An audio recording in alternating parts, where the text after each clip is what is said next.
šel v svojem komentarju k tistemu, kar je dr. Rožna Damič povedal v zvezi z zagrebškim praznikom. Namreč, prepričan sem, da živimo v obdobju, ko nekoliko napačno razlagamo pomen verskih simbolov v laični ali pa laicizirani družbi. Naj vam to ilustriram z paralelnim primerom Zagrebča.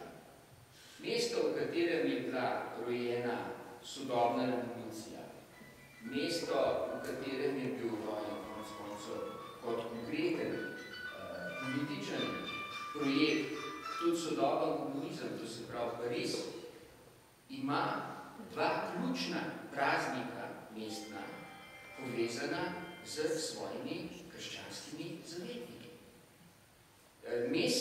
Praznik mesta Pariz je dan svetega Dionizija, po tradiciji prvega škofa, tistega mučenca iz časa Dioklecijana, ki so mu vzeli glavo, pa potem šel po ulici svetega Dionizija, daleč ven iz mesta z glavo pod pazduho, da tako rečem, in se ustavil še tam, kjer je danes, že stoletja, upatija svetega Denija, Dionizija, visoko gor na sever, in kjer so tudi grobovi francoskih kraljev. To je praznik. Drug praznik je praznik Pariške univerze, ki je od ustanovitve naprej, in vemo, da je Pariška univerza med 4 najstarejšimi v Evropi, v mestu, ki je pravzaprav prvo in v državi, ki je pravzaprav prvo izoblikovalo sodoben zakon o ločitvi cerkve in države v začetku 20. stoletja, je pa sveta Genovefa.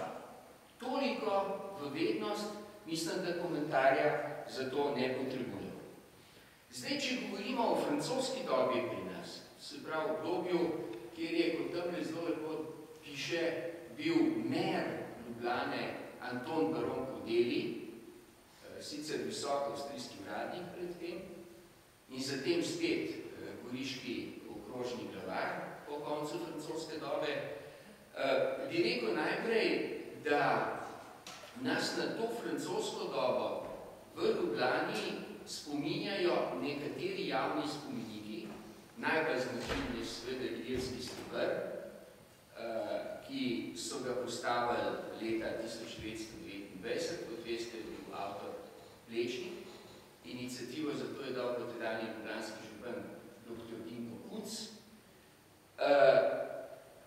Seveda nekih drugih manjših javnih spomenikov, ne omenjam recimo tiste v nadškofijski palači, ki je nažalost noter, tako da ga običajni mimoidoči ne vidijo, ki spominja na recimo na polovno prihod v Ljubljano leta 1797 in še bi lahko naštevali. Da pa Ljubljana nima in ne časti nekaterih ključnih osebnosti iz tega časa, naprimer s tem, da bi jim priznala pravico do ulice. Vzel bom zelo konkretni primer. Prvi francoski generalni guverner, tisti, ki je torej Ljubljano povzdignil v prestolnico in na širšega območja, o čemer je govoril kolega Rožna Damič, čimer je torej prva tudi prešla okvirje provincialne prestolnice ene od avstrijskih kronovin. Ta človek je leta 1910, za to letnico me ne držati, ampak mislim, da je tam približno nekje v času Hribarjev, vsekakor, dobil v Ljubljani ulico in jo je imel do leta 1952. Marmontova ulica na Viču, tam, kjer je to bilo od križišča z Groharjevo in Mirjem v smeri proti Jadranski cesti. Danes se imenuje seveda Jamova, po velikem slovenskem slikarju. In tudi park ob tej ulici, ki se danes imenuje Arturo Toscanini, še vedno čakam, da mi nek ljubljanski specialist za lokalno zgodovino pove, zakaj je Arturo Toscanini, sicer veliki italijanski musik, v tem in nobenega dvoma, tako naravi v Ljubljani svoj park. Mestni svet je leta 1952 torej preimenoval to ulico, ta del sedanje Jamove in ta park z sedanjimi imeni. Nažalost, v literaturi, ki jo vsi poznamo, to je knjiga dr. Vlada Valenčiča, čudovita knjiga o ljubljanskih ulicah, ne poroča, kakšen je bil vzrok za to preimenovanje. Vsekakor pa stoji dejstvo, da je maršal Marmont kot prvi glavni guverner Ilirskih provinc podpisal 11.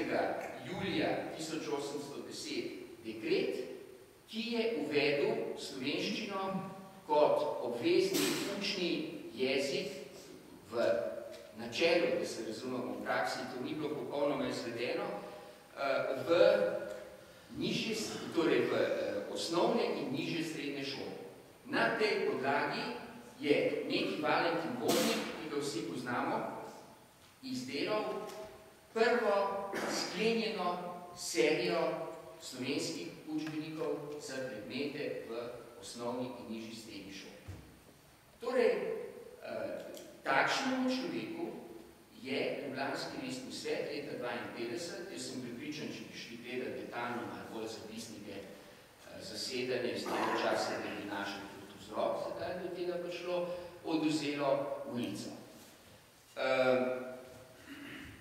Toliko zdaj kot komentar.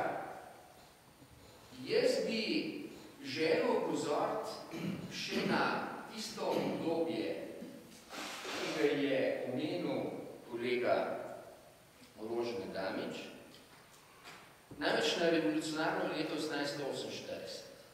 Ljubljana nedvomno postane resnična prestolnica celotnega slovenskega naroda, ko ji tudi ostale dežele priznavajo to vlogo in ko se je v Ljubljani zgodila vrsta izjemno pomembnih dogodkov.